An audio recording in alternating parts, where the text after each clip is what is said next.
A ver, piensen en el nombre Evian. Lo más seguro es que, al escucharlo, se nos venga a la mente, no sé, pureza, lujo, tal vez los Alpes nevados.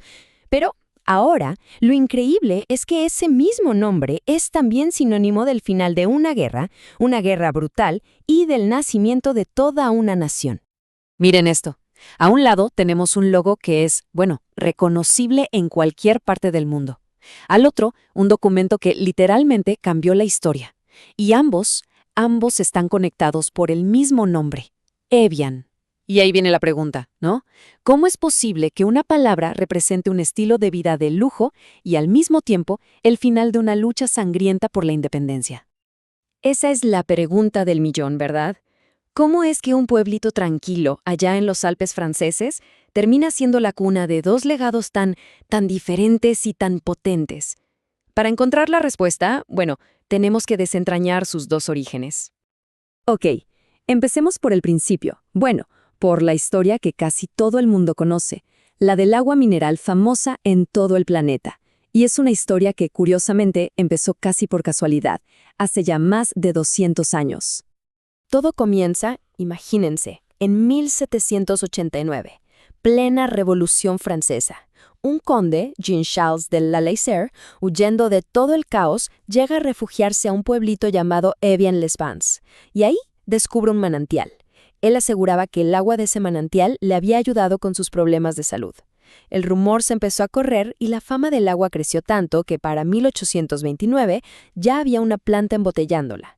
Pero el verdadero boom, el salto a la fama mundial, vino mucho después, en los 70s, cuando el gigante Danone la empezó a importar a Norteamérica y, bueno, la convirtió en el ícono global que es hoy. Pero ojo, que su reputación no arrancó con una campaña de marketing millonaria, para nada. Fue algo mucho más orgánico. Empezó a correrse la voz de que había un agua milagrosa que salía de las tierras de una familia, los Cachat.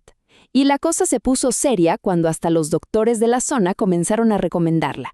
Eso, claro, consolidó para siempre su imagen de pureza y de algo saludable. Entonces, ¿cuál es el secreto? ¿Qué tiene de especial esta agua? Pues su viaje. Un viaje increíble. Viene del deshielo y de la lluvia en los Alpes. Y tarda, escuchen esto, 15 años. 15 años en filtrarse, gotita a gotita, a través de rocas y glaciares. Es un proceso natural lentísimo que no solo la purifica al máximo, sino que le da esa mezcla de minerales que la hace única. Y así fue como, ya con Danone al mando, Evian dejó de ser simplemente agua para convertirse en algo más. Se transformó en un símbolo de lujo, de salud, de cierto estatus. Y hoy en día se exporta a más de 140 países, todo desde su única planta allá en Francia. Pero bueno, ahora dejemos el agua a un lado por un momento, porque ese mismo pueblito francés, tan tranquilo y famoso por su manantial, esconde otra historia. Una historia radicalmente distinta, mucho más compleja y que muy poca gente relaciona con esa famosa botella. Es una historia de diplomacia, de guerra y de descolonización. Y fue justamente por eso, por ser un lugar tan tranquilo, tan neutral, conocido por sus spas y sus aguas, que lo eligieron. Evian-les-Bains se convirtió en el escenario, digamos, perfecto para llevar a cabo una de las negociaciones más tensas y complicadas del siglo XX. Lejos del ruido político de París, lejos del de Argel. Y el resultado de todas esas negociaciones fueron, ni más ni menos, los históricos Acuerdos de Evian. Estos documentos, que se firmaron en marzo de 1962, fueron los que le pusieron punto final a la Guerra de Independencia de Argelia. Un conflicto durísimo, de casi 8 años, que dejó heridas muy, muy profundas, tanto en Francia como en Argelia.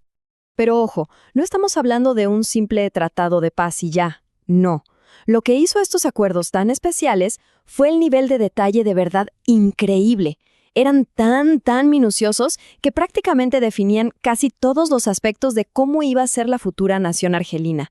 Y eso era algo que nunca se había visto en ningún otro acuerdo de descolonización que hubiera firmado Francia. Básicamente, lo que hicieron estos acuerdos fue mucho más que parar una guerra. Lo que hicieron fue construir los cimientos de un país nuevo. Establecieron un alto al fuego, sí, pero también garantizaron que el pueblo argelino pudiera votar para decidir su futuro, protegieron los derechos de todos y, además, crearon el marco para la cooperación futura entre ambas naciones. La verdad es que ver los documentos originales impresiona.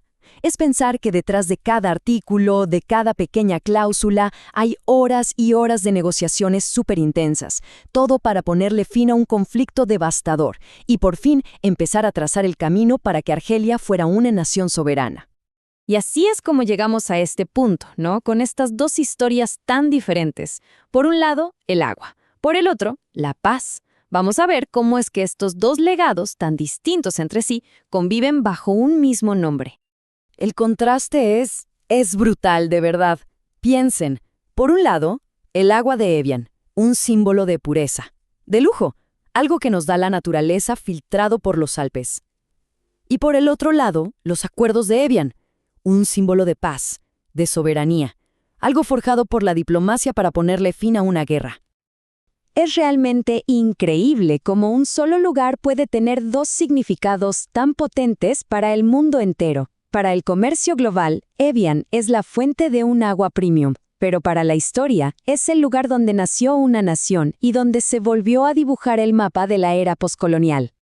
Al final, esta doble identidad de Evian es como una invitación, ¿no?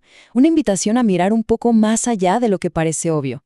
Y nos deja con esa pregunta flotando en el aire. ¿Cuántas otras historias, cuántos otros significados así de complejos se esconderán en los nombres que vemos y escuchamos todos los días?